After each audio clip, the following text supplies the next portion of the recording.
তারিখের আগে আপনি আর সেশন করতে পারছেন না আজকের পরে, তখন এগুলো করতে করতে এই সেশন চলে যাবে।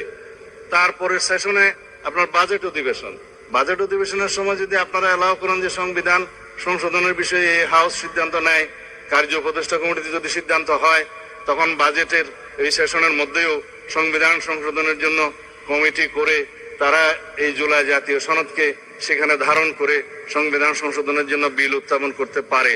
সেই বিলটা তারপর আলোচনা হবে, পাশ হবে, সেটা তখন সেই সেশনে করা যাবে কিনা আপনারা সিদ্ধান্ত নেবেন। তো ওইখানে ওইভাবে হয়তো বলছেন। আমি বললাম না যে ভাই কথার মার পেয়েছে যদি ফেলতে পারেন সবকিছু, তাহলে দেখবেন যে সব আস্তে আস্তে স্তীমিত হয়ে যাবে। কিসের কি জুলাই সনদ, ওই যে দেখবেন যে জুলাই সনদ নিয়ে এই সরকার, আমি আপনাকে আজকে বলে দিচ্ছি, নমুনা লক্ষণ বলতেছে যে এই সরকার জুলাই সনদ নিয়ে কোনো কাজই করবে না।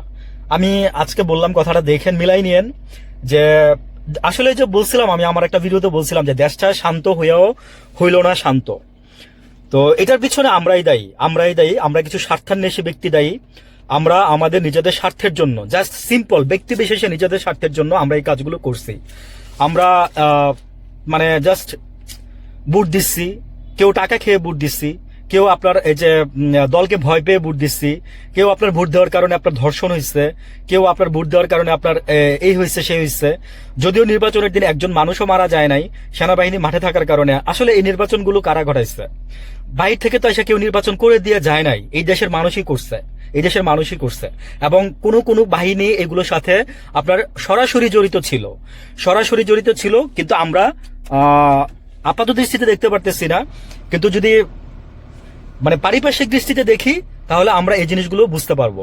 সাধারণ মানুষের বোঝার ক্ষমতা তো অসম্ভব, সাধারণ মানুষের বোঝার ক্ষমতার বাইরে এই জিনিসগুলো, এই কথাগুলো, মেটিকুলাস ডিজাইন, ডিপ স্টেট, এগুলো বুঝেন না কেউ, আমি জানি।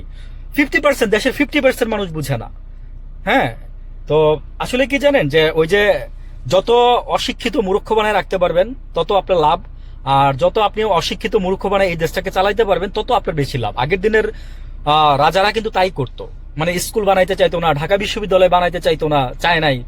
তারপর হচ্ছে বুয়েট বানাইতে চায় নাই।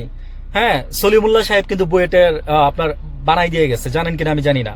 তারপরে ঢাকা ইউনিভার্সিটি বলছিল, রবীন্দ্রনাথ ঠাকুর না কে যেন বলছিল, সরি আমাকে মাফ করবেন না ভুল হইলে, রবীন্দ্রনাথ ঠাকুরই বলছিল যে মূর্খের দেশে আবার কিসের বিশ্ববিদ্যালয়। বুঝছেন, আমাদেরকে এইভাবেই তারা ট্রিট করছে, আমাদেরকে তারা গোলাম বানায় রাখতে চাইছে তাদের কাদের, বুঝছেন তো।